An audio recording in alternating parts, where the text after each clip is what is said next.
പൊതുസ്ഥലങ്ങളിൽ മാലിന്യം തള്ളുന്നതുമായി ബന്ധപ്പെട്ട് തദ്ദേശ വകുപ്പിന് വാട്സപ്പിലൂടെ ലഭിക്കുന്ന പരാതികളിൽ നിന്നും ചുമത്തിയത് 30.67 ലക്ഷം രൂപ. മെയ് 17 വരെയുള്ള കണക്കുകളാണിത്.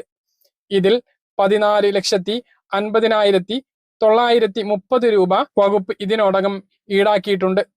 സിംഗിൾ വാട്സപ്പ് സംവിധാനം നിലവിൽ വന്ന ശേഷം സംസ്ഥാനത്തിന്റെ വിവിധ ഭാഗങ്ങളിൽ നിന്ന് ഇതുവരെ 7,921 പരാതികളാണ് ലഭിച്ചത്.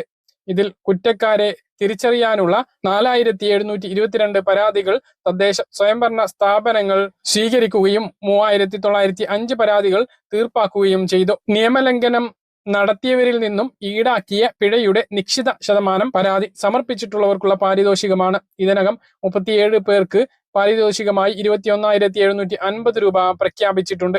ഇതിനു പുറമെ നിയമലംഘനം നടത്തിയ 26 മേൽ പ്രോസിക്യൂഷൻ നടപടി